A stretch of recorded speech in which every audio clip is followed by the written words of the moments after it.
All right, so let's get into the home buyer presentation.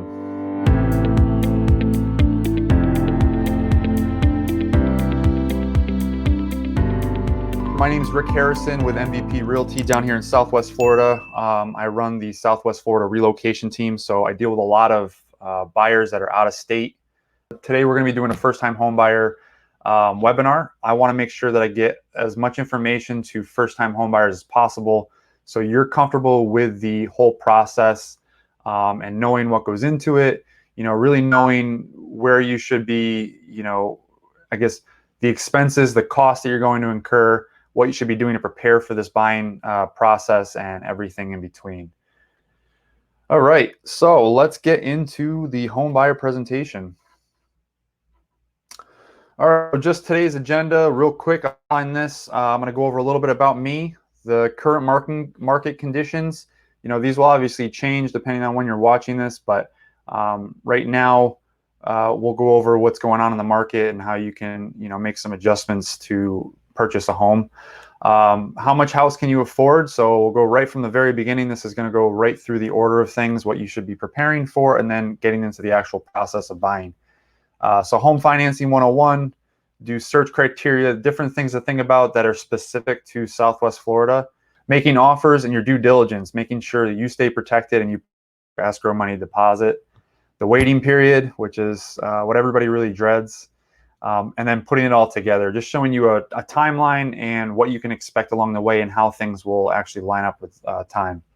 And then stick around to the end because I do have 3 bonuses. I put quite a bit of value into these bonuses, and these are things that I will offer anybody here who's on this webinar, anybody who watches any of my future webinars. These are 3 things that I always want to provide to potential clients or anybody who's a first-time home buyer, because it really protects you, and it also gives you, it makes the whole process simple and smooth, especially if I'm the one who's providing these things for them. All right, so a little bit about me. As you can see up in the top right corner, I do have several books. Listed Like a Pro is a bestseller on Amazon. Some of the things that I do, I'm obviously a realtor down here in Southwest Florida. I'm also an author, as you can see. I have a podcast I host every Saturday, and then I also have my YouTube channel where every Wednesday I have a real estate tip video that comes out, and then I also put out other videos, throughout the month.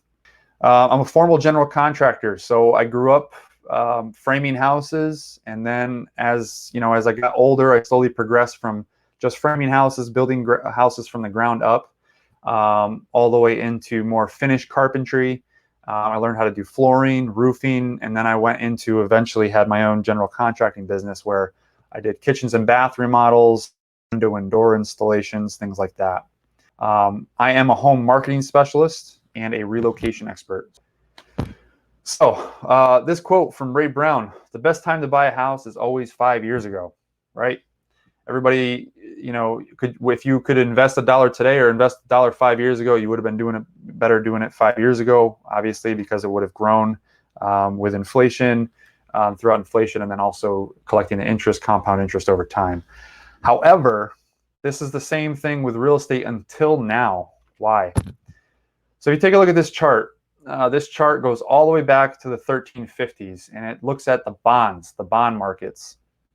So if you can take a look down here in the bottom right-hand side, this is where we are right now. And interest rates for the bonds, as most people probably heard if you were paying attention during COVID when it first started, we heard that the bond market was going to be going down below the 1% mark, which is the lowest it's ever been. And if you take a look at the chart and follow it back, all the way through the 1900s, the lowest it ever got in the U.S. is 1.9% right here in 1941, 2.2% closest in 1897, and then from there, the closest it's ever been was back in the UK at 3%. Now, if we go even further back to 1619, 1.1% was the lowest it got. And this is the Dutch perpetual bonds in the Genoa Republic back in 1619. So as you can see, I mean, the interest rates, as far as interest rates go, there's literally never been a time in history where it's been better to buy. So this is the best time in history to purchase a home. Even though prices are rising right now, everybody's looking at the prices going up. It's still, because of the interest rates, it's the most affordable time in history to buy a house. And we're going to talk about that in a minute. So it's now more expensive to rent than it is to own. If you take a look at the chart over here to the left, the cost of renting versus buying, the left-hand side, those two percentages, 26 and 21, those indicate historically. And then on the right-hand side, it looks at now. So the first one, 26%, is historically, the percentage of income needed to afford median rent. And now it's 30%. So it's risen since then. That's just because there's just not enough rental properties for people, so they can keep increasing the prices. Percentage of income needed to afford a median home is 21% historically. It's now at 15%, and that just goes back to the interest rates. Anybody who's been paying attention to the mortgage interest rates lately, they were fluctuating right around the 3% mark, and over the last couple of weeks, they've actually decreased back below the 3% mark. So I know we'll talk about a few different loan programs, but some of the interest rates are staggering right now and just make it more affordable. So where would you rather be putting your money? Would you rather be paying somebody else's mortgage with rent, or would you rather be able to pay your own mortgage and start, gaining some equity in your property? I think the choice is obvious there. All right, so what's the current market like? Hot. That's the best way to describe it. I mean, the common terms I've listed underneath, the things that you're hearing all the time, I'm sure if you've talked to anybody about real estate recently, the common terms you're hearing: multiple offers, at or above asking price, no appraisals. I spelled that wrong. Sorry about that. No appraisals, no inspections, all cash offers, low appraisals. So, these things are all, provide you their own obstacles and their own problems to overcome. But we're going to talk about a few different things, and I've made a bunch of different videos lately.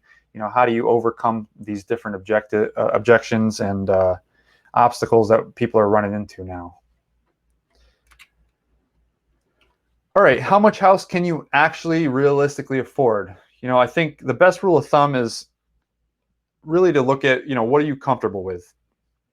If you haven't already made a budget, you really need to understand how to make your own budget.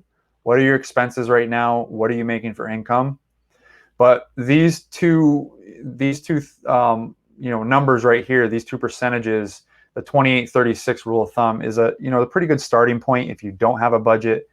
But if you really want to get to know, what's your comfort level going to be, how much do you want to push yourself to really, afford a house? You obviously don't want to be, house rich and money poor, because it makes life a little bit more, I guess, a little less comfortable and a little bit more miserable. So the 28-30. So obviously, while you all have your own standards of living and comfort levels, the 28-6 rule is a good place to start without a budget. 28% of your monthly income. So you don't want to spend any more than 28% of your monthly pre-tax income. So that's pre-tax. So don't worry about what your net is, what your gross income is. 28% on a monthly basis that should include all of your costs. So your mortgage, your HOAs, your association fees, your taxes, and your insurance. That should all be included in that 28%. And then you have the 36% debt to income ratio. So you want to try to keep your total monthly debt below 36%. That includes things like car loans, student loans, and your mortgage. And your credit card bills. So all of those things combined, they should be about 36% of your pre-tax income. If you guys have questions throughout this webinar, feel free to shoot up a comment or two. I'll be happy to answer those as I go. All right, getting pre-approved. So why is it important before looking at homes? A lot of people wait till they're already looking at homes because they feel like, oh, I used the calculator online and it told me that this is what I could probably afford.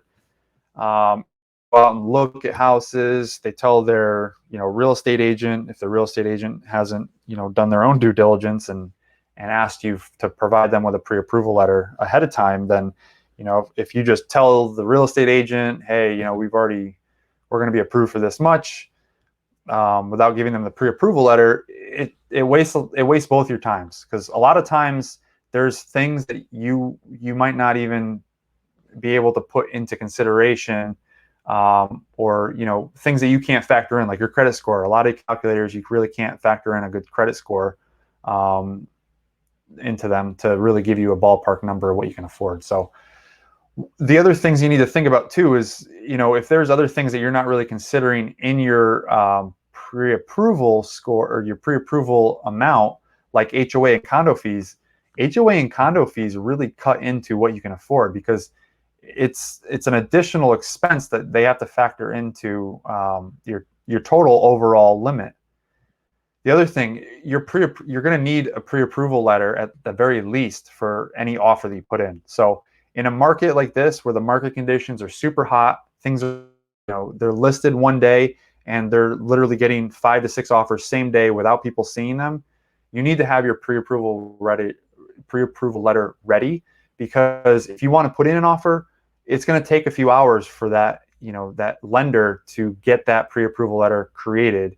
They need to go through a process of pulling your credit, checking your history, your credit history, your bills, what your income level is, and we're going to go over what what they really need to see for a pre-approval. But all of these things are things you need to think about. HOA fees are going to considerably knock down your buying power. You're going to need this pre-approval letter for required offers, and then your market conditions, especially when it's hot like it is, you're going to need that ready on hand to make an offer. So for the mortgage documents list, this is just a lender that I work with. He's on the next slide, and you'll be able to take down all of his information.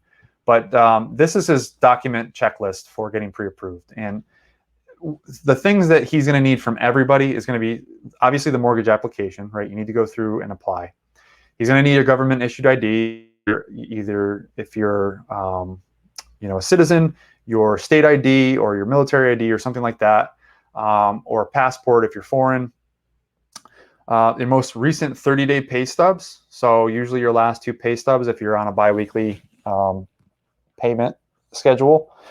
Your last 2 tax returns, so for the last 2 years, W-2s or 1099s, and then your last 2 bank account statements. They need to verify all of this information in order to really give you an accurate pre-approval number.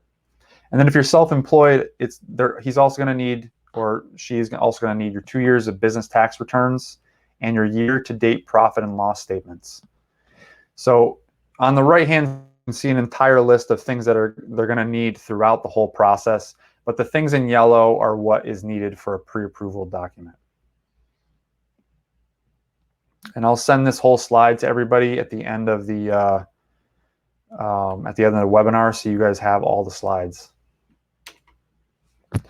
The don'ts checklist. So a lot of times when people get pre-approved, they think, oh, I'm locked in, I'm pre-approved, I'm good to go. So now I don't need to worry about my finances as much, and I can do some things that I wanted to do before, but I wanted to have my credit score in the best shape when I got pre-approved. So they start making these mistakes, and these are the things you don't do afterwards, because they do affect your pre-approval. They're going to force you to need to get pre-approved at the end. And if you do need to get pre-approved and they don't find out to the end, there's a whole mess of other things that can happen. You can lose your escrow money deposit, which can be 3 to 5% down as far as how much the cost of the house is. You can also, basically that's the big one, because everything else stems from that. Missing deadlines, having to get extensions, ask for extensions, the appraisal, all that stuff stems from having to get pre-approved. So major purchases, don't buy things like new furniture. Even if you feel like, oh, I won the house, I'm good to go, do not buy new furniture. Don't take out a new credit card. No new cars or trucks. Don't buy appliances for the house. Don't co-sign any other loans. Other things too, think, oh, okay, I'm good to go. Paying debts or credit cards. Don't open a new credit card. Don't pay off old ones. Don't transfer your balances from card to card. Definitely don't miss payments, because that's going to affect your credit score. And then if you do use your credit cards on a regular basis, don't use them excessively. Don't make these huge jumps in the amount of percentage that you're using. Large deposits or withdrawals. This goes back to paying off debts and making major purchases, but it also includes things like taking money out of your IRA, your 401k. Don't put large sums of money into your bank account. It could wave red flags for the bank, could wave red flags for the lender. They might need now statements to prove where you got this money from.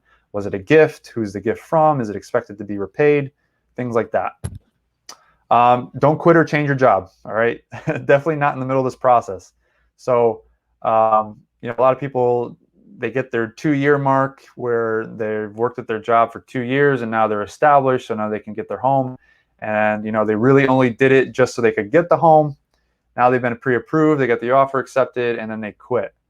And that is going to affect the pre-approval letter extremely a lot. So they're going to have to redo the whole thing, and it's not going to be pretty for anybody.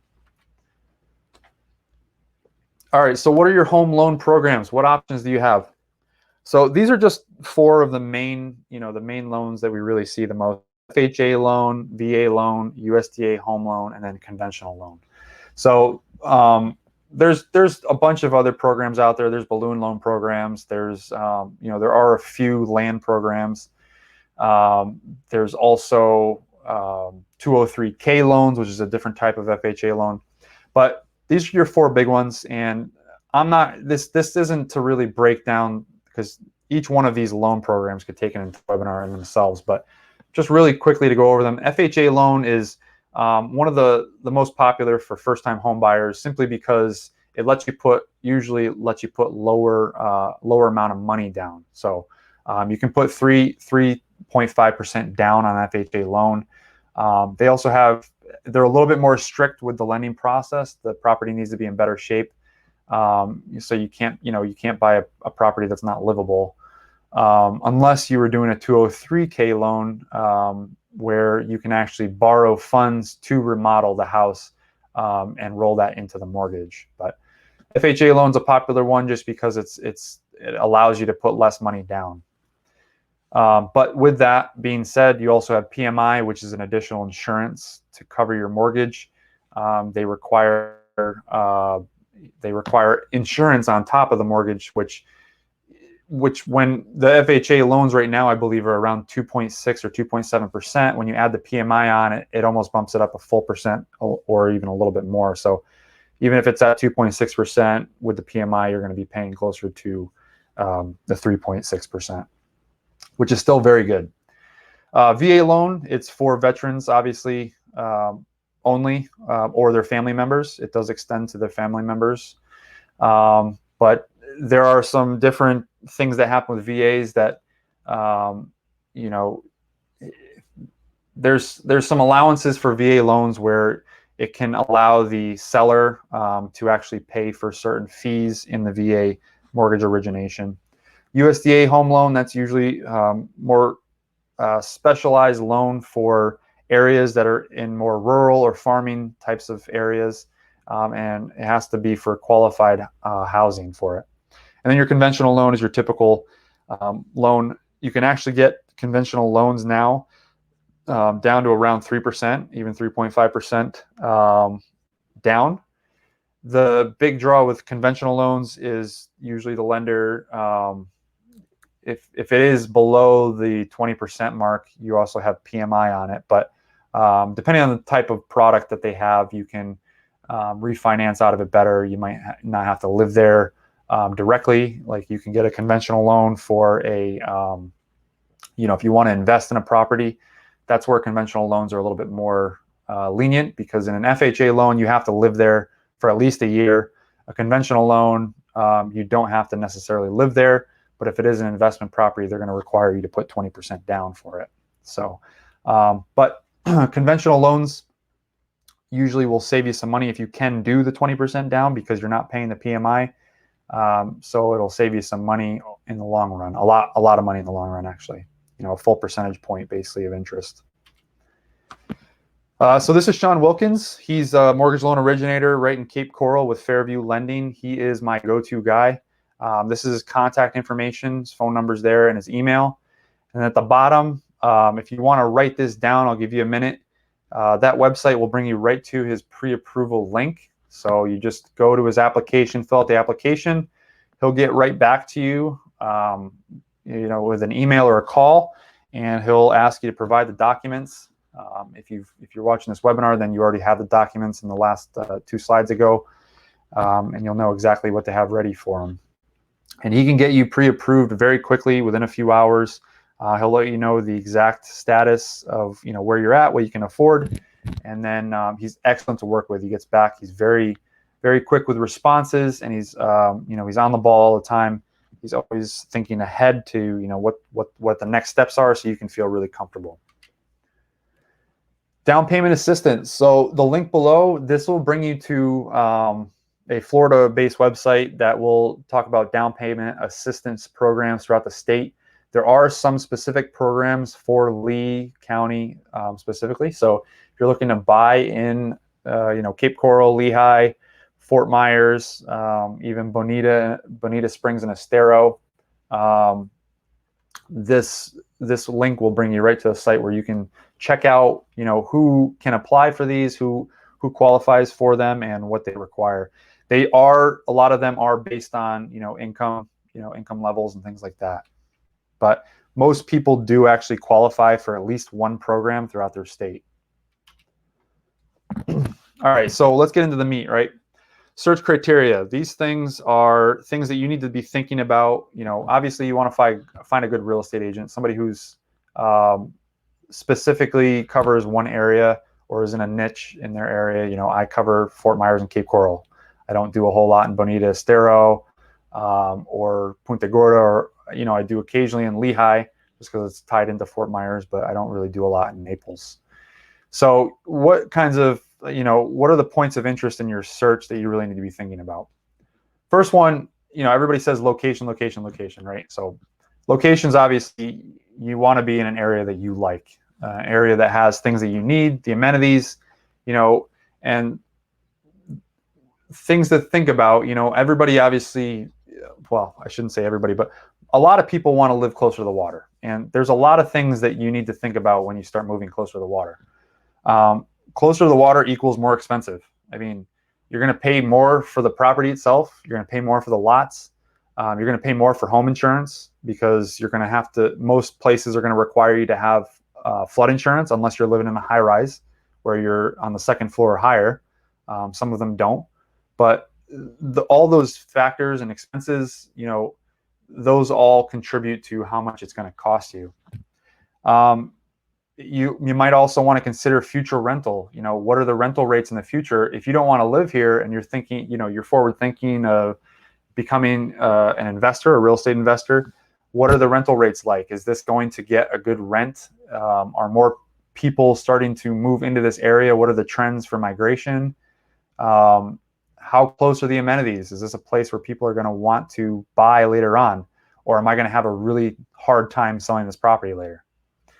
And then future development plans. If you can talk to the local developers and find out where they're starting to build next, that might be something to consider because that means more and more people are moving into that area. Assessments.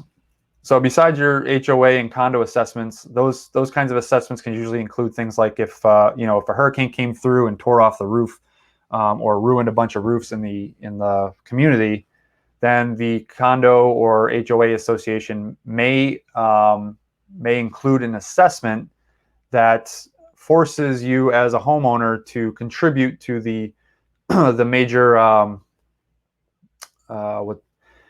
the overall finances in the community. So if they need to repair things like light fixtures throughout the streets, irrigation systems, their fitness center, or their any of their other buildings that are communal, then they might require you to pay an additional assessment, which usually gets put into your taxes, or may come in a monthly or quarterly type of assessment. So if you live in an HOA or condo, just realize like you might need to pay additional monies at some point in time to replace things.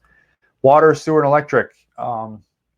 North Cape Coral, a lot of those lots out there and properties were not hooked up to central sewer or water or electric. Excuse me. Sorry, sewer or water, not electric. Sewer or water.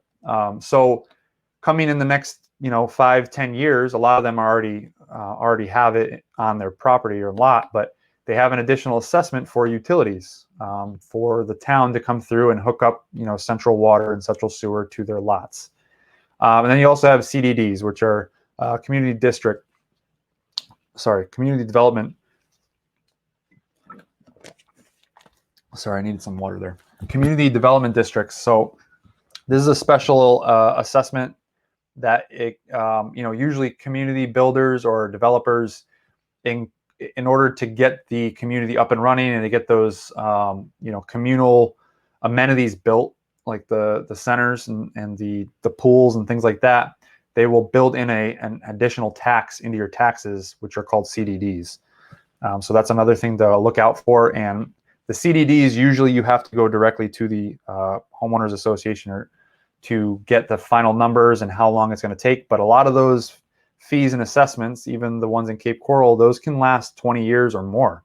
Some of them never come out, like the CDDs. Sometimes those communities, once in a while, the CDD is going to last, forever. They're not going to, it might get reduced a little bit, but it will still be in addition to your regular taxes. HOA fees. What's included in them? A lot of people, especially from the north part where you're not used to paying HOA fees, shy away from properties that have HOAs because it's an additional cost. It could be $300, could be all the way up to $4,000 a month just to live in the community, and that that really depends on the prestige of the community, the exclusivity, and what's included in the membership. But a lot of the HOA fees include things like water, irrigation, lawn, community pools, gated community, sewers, etc. Lights, lampposts, different things like that. So, I mean, if you lived in a single family house without HOA fees and you broke down these additional costs, what's water going to cost you? What's irrigation? Get your lawn cut, $100 a month, maybe more. A gated community, I mean, you can't really put a price on security too much. Pool, taking care of your pools. Hiring a pool person to take care of it, that's an additional expense. All those things add up. So if you're paying $300 to $500, take a look at what's included in the HOA fees, because it might actually be a better price. And I always say this to all my clients, HOAs aren't out to make money. They're not a profit, they're not a profitable organization. They're there to help you and to make your community better. So whatever you pay for HOA fees, it's going to come back to you in some form or another through the community, whether it's them throwing events on a monthly or a weekly basis for the community to take part in. They might have cookouts or festivals or concerts, whatever it might be.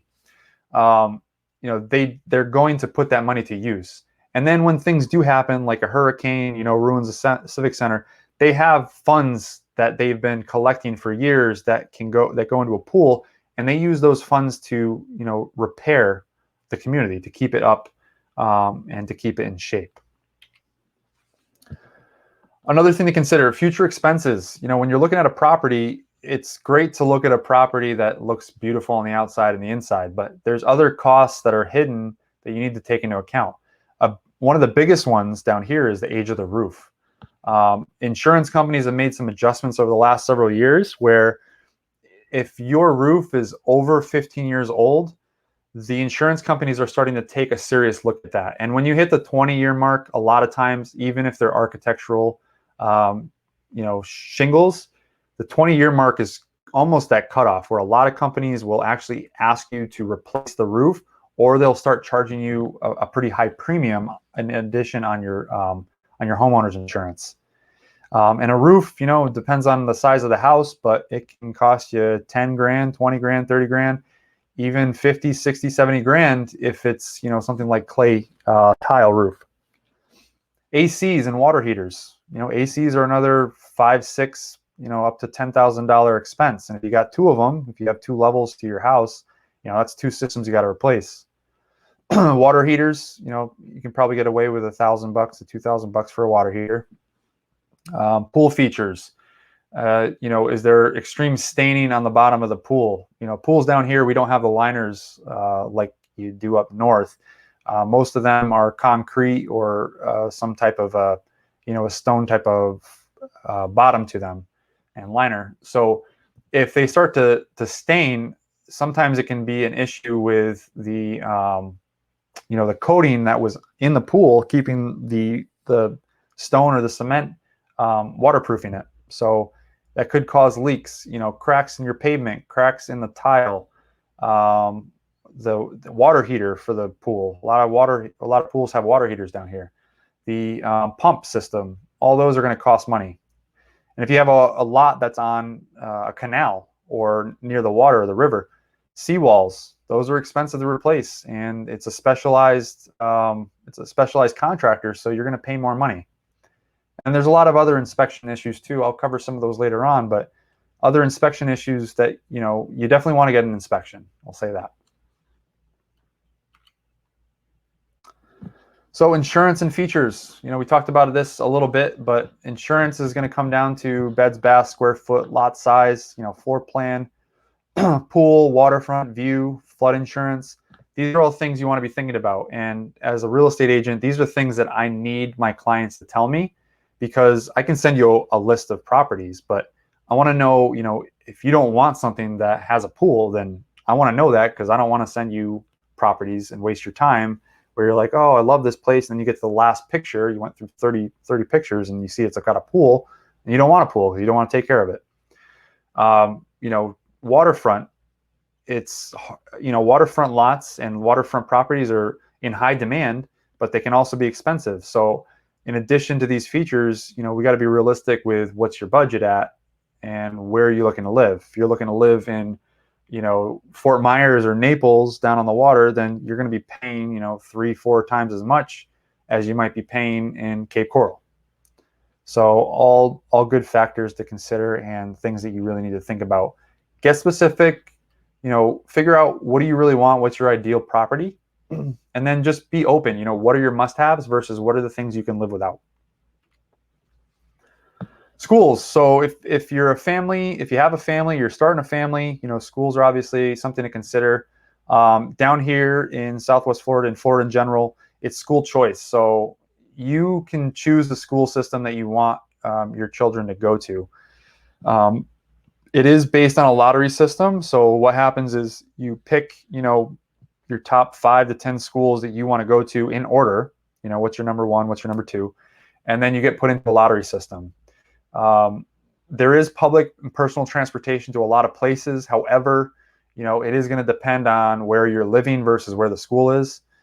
It doesn't mean that your child can't get into the school.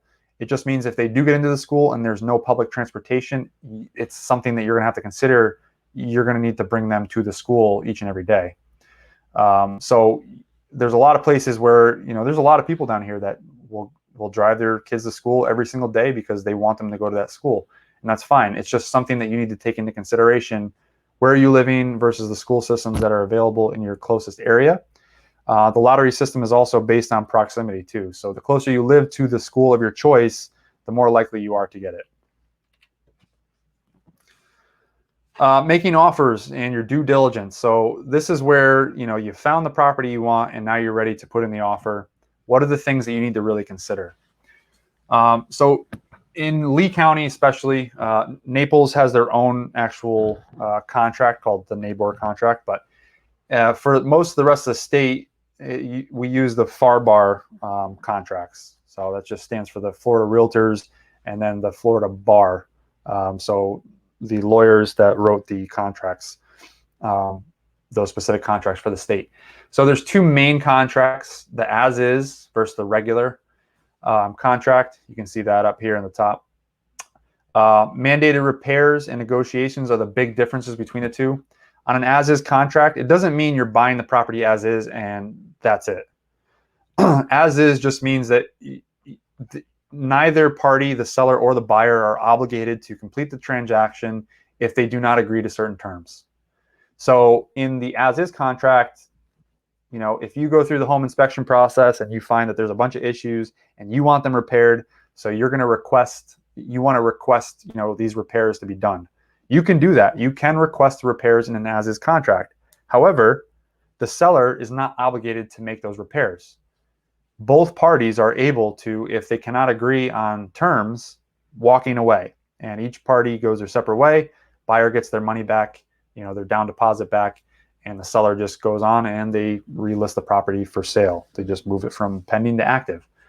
In the regular contract, however, when somebody uses this contract, when a buyer uses this contract and a seller agrees to it, they are both entering into an agreement that states that certain repairs will be done. And they may have to negotiate the terms of who takes care of it, how much it's going to cost, and how much they can put towards it. However, they have to come to a mutual understanding that some things will need to be repaired. And in the regular contract, they state what those specific things are: structural issues, wood destroying organism issues, and a couple other things. But that's something you have to go into with your real estate agent, on an instance basis, a property by property basis, I guess. Home and flood insurance. Flood insurance costs, depending on where you live and how close you live to the water, it's all going to be based on the sea level. And what they use down here is what's called an elevation certificate. How high above the sea level is the house or property elevated, the ground floor. The flood insurance costs can range, and I have seen some really crazy ranges. Most of the prices are based on FEMA, but there are private insurance companies that they can charge additional fees and whatever, however much they want. So I've gotten quotes that range from between $500 a year up to $9,000 a year. Some of them are even higher than that. Depends on where you are. But I can tell you, for this one instance, this one property that I had was a duplex for one of my clients, and we got a whole bunch of quotes from a bunch of private and public companies, and the price range was from $1,200 a year up to $9,000 a year for that one property, for the same property, and everything in between. So they range. So you really want to shop around and find what's the best quote. And you can use flood insurance from one company and home insurance from another company, and that's completely fine. You don't have to use the same company. Home inspections, the big ones down here that you want to get, obviously you want to get a full home inspection. You want to know the overall. But the two that you're going to need for home insurance that are going to help you the most and save you money are going to be the 4-point inspection, which goes over the 4 major parts of a home: the roof, the structure, the mechanicals. What's the other one I'm forgetting right now? Well, it goes over the 4-point, the 4 major points. Electrical, plumbing, that's right, roof, and structure. The wind mitigation, that's the other one. So 4-point and wind mitigation you want to get because it's going to help you save money on your home insurance. Wind mitigation just has to do with the roof and getting you better rates for your roof coverage, making sure it's hurricane proof, basically. Termite inspection. There's a lot, even though a lot of the homes are cinder block, there is still wood throughout the house, and you want to make sure that termites aren't getting into it, affecting any of the structure. The roofs are all made out of wood trusses, so you want to make sure that everything is checked in with termites. Defective drywall. That was an issue that we had back between 2001, 2008. Even a couple of years before and after that, where we were getting drywall from overseas, usually in China, Australia, a couple other places, and that it was defective. So it created this really awful sulfur smell. So it smelled like rotten eggs, but it also destroyed a lot of copper piping and jeopardized the piping. You get this black mold around the piping. That's usually a pretty good indicator of defective drywall.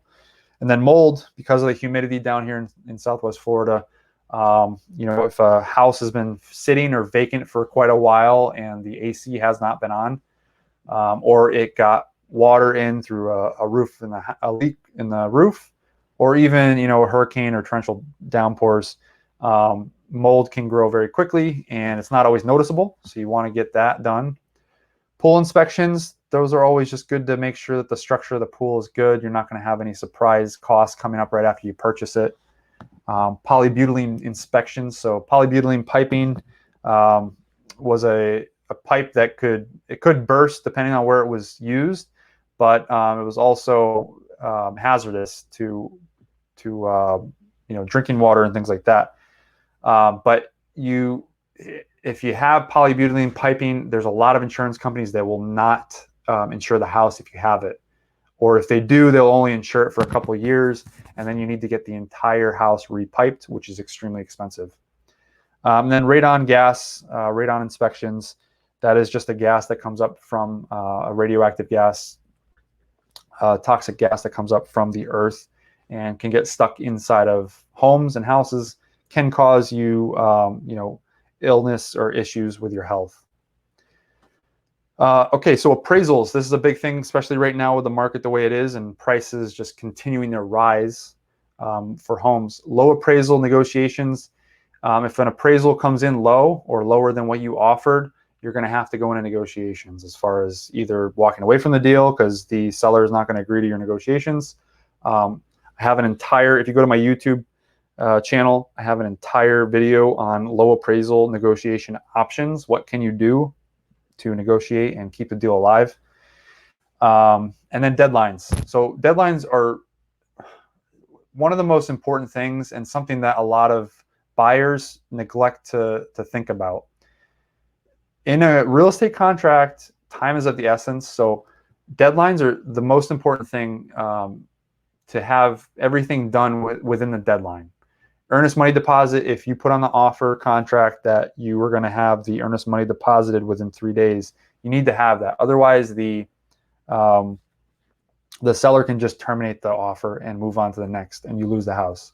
The inspection, if it's not done in time, or even if it is done in time, you don't get the report back, or you don't make negotiations until after the deadline passes, well, you just inadvertently agreed to continue on with the purchase without without making any repairs or negotiations. So you just basically agreed to it the way it is.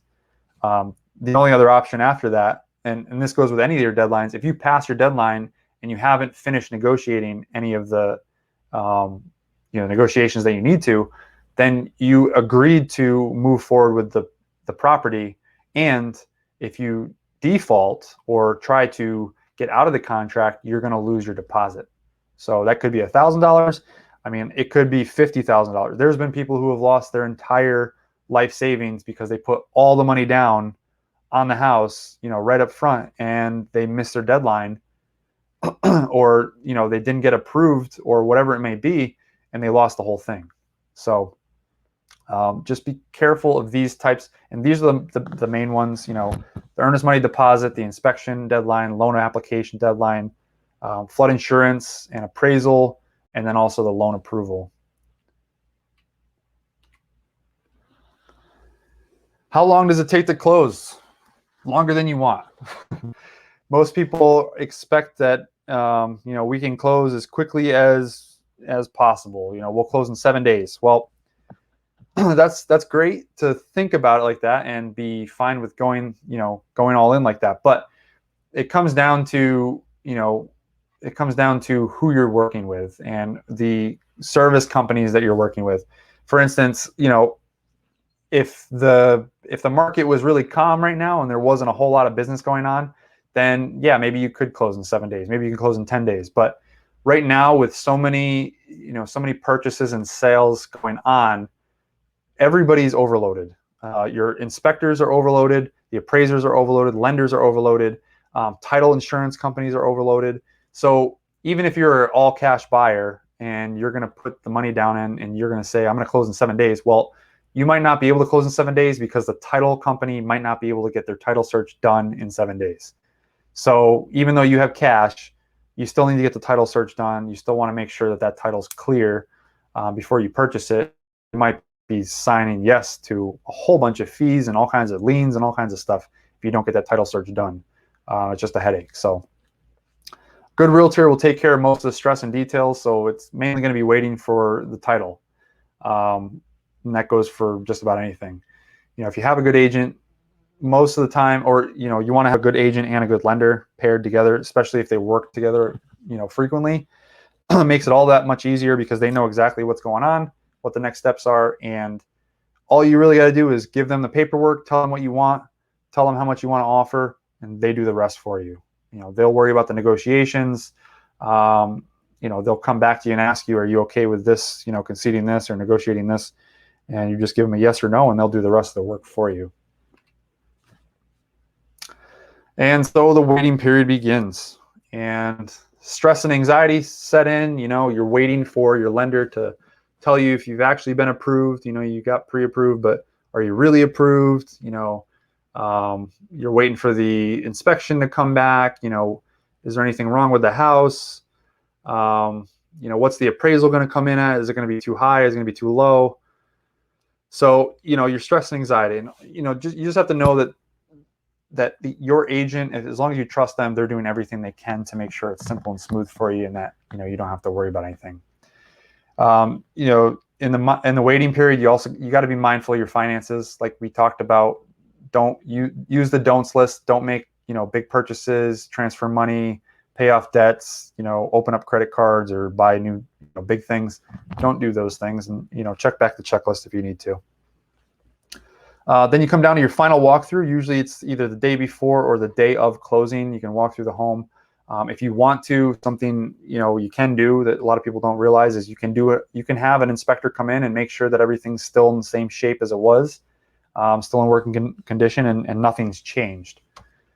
Just another peace of mind. And then on closing day, something that a lot of first-time home buyers forget is closing day isn't just closing day. You also got to do some stuff. You got to wire the rest of the money. Your bank may take care of majority, but if you agreed to, appraisal negotiations where you were gonna front some of the cash to make up the difference, and they were gonna come down a little bit to meet you halfway, then while your lender is going to wire them the funds for the mortgage, you still need to wire the rest of the funds that you were supposed to do. So you'll have to wire those, and then you would show up at your title company or your lawyer's office, whoever the closing agent is, and you will sign your life away. There's a lot of pages. There's, a lot of stuff is getting done on DocuSign things and things ahead of time. But if you actually go to the title company, you will see a 100-page stack of papers that they will go through with you. All right, putting it all together. So we're coming up on the end here. The buyer's process, 21 to 45 days, approximately. That's on average. I'd say that's probably throughout most markets. But in an extreme market like the one we're in, you can probably expect between 45 to 60 days, especially if you're financing, just because the appraisals are behind. You usually want to wait till after you go through the inspection period before your lender, orders a title. Orders the appraisal. So, step one, obviously find a realtor. That can take, a couple days to do, especially if you want to find a good one and really, go through a bunch of different options and pick one out. Loan approval, 1 to 5 days. A lot of lenders will do it in 1 day, but certain programs, special programs, sometimes take multiple days, documents and approvals to get them done. So just give yourself 5 days to do that.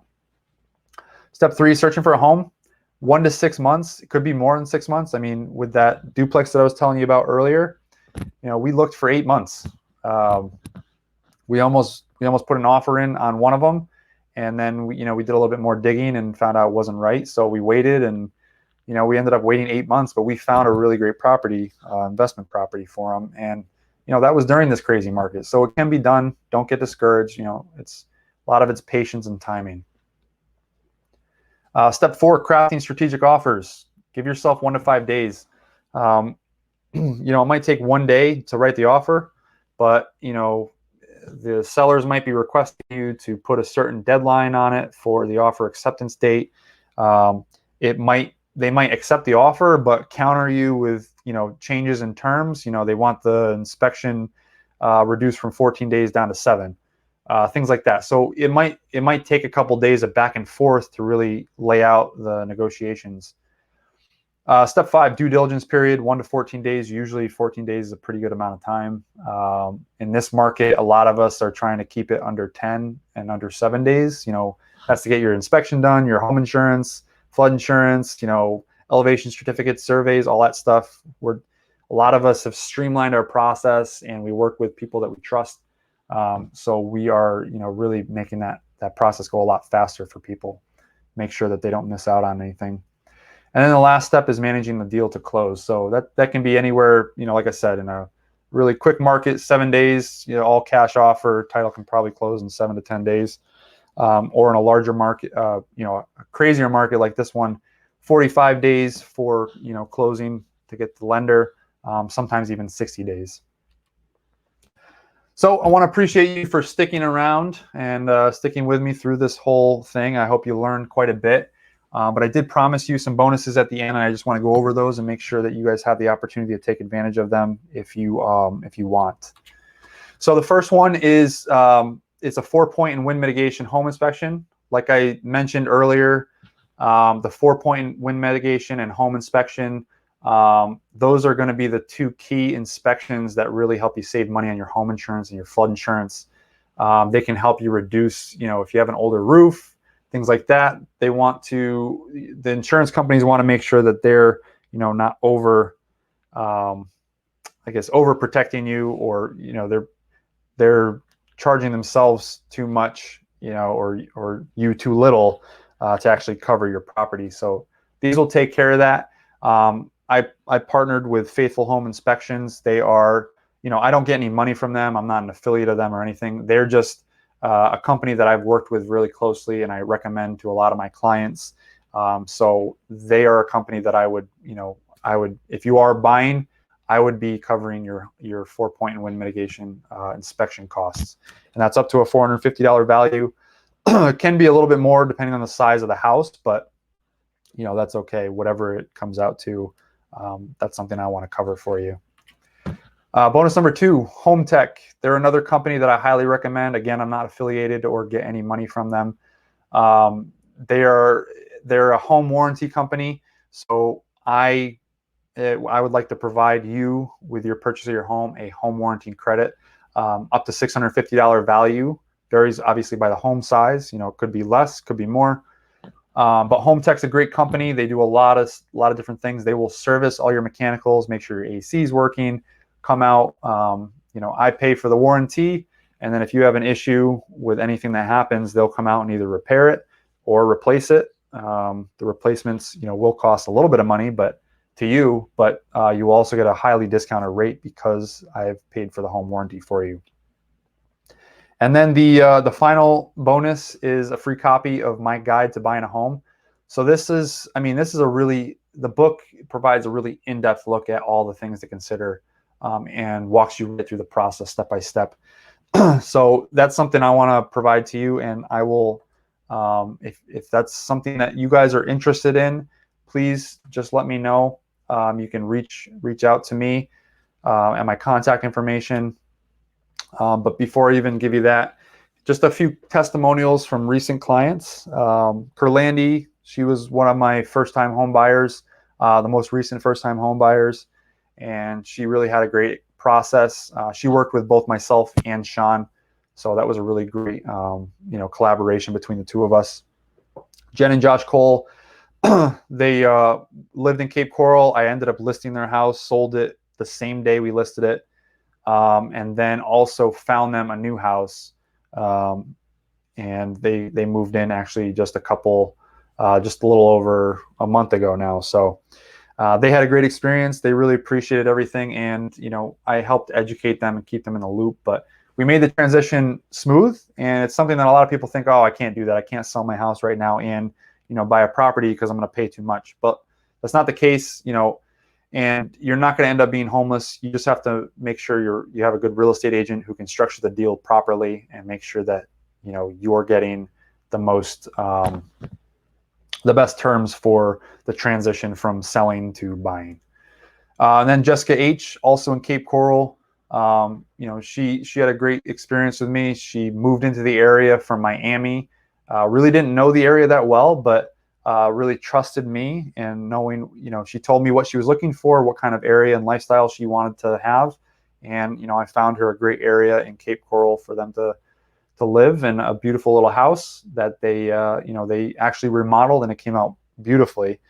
But they had a great experience with me, and I really appreciate it. I have a lot more, testimonials. This is just what I, fit on this slide, but If you want to check them all out, you can go to Google and look up the Southwest Florida Relocation Team, and you can see the rest of my client reviews and testimonials. All 5 stars, so I'm really happy with that. And all of my clients have had a good experience with me so far. So here's my contact information. My number is 239-310-5478. And then my email is right there, Southwest SWFL relocationteam.com. And that is also my website. So if you want to get started on looking and browsing homes, just go to that website. You don't have to put in any personal information. You can search as long as you want without having to do that. So it's a great little website and tool. There's a lot of good tools on there for buyers, a lot of guides, lifestyle guides to the area, buying guides, templates and all kinds of vendors and services too. And then, I'm all over social media, Facebook, LinkedIn, Instagram, YouTube. I have a Twitter account. I don't really use it too much, but all of them are at SWFL Relocation Team. So just look that up and you'll find me pretty much anywhere. So, all right, guys. Well, I really appreciate everybody being here. I hope you all took away something. I hope you'll take me up on those bonus offers. If you do, feel free to just reach out to me if you want to use any of those. You can go to my website and register. You can contact me by email or give me a call if you have questions on any of this stuff. If you're looking for something specific, just let me know. I'm happy to help you find it. And I hope you take advantage of those bonus offers when you're ready to buy. All right, thanks, guys. I really appreciate everyone coming in and stopping by. I'm losing my voice. But all right, I will have more webinars coming up, so stay tuned. And I hope to see you in the next ones.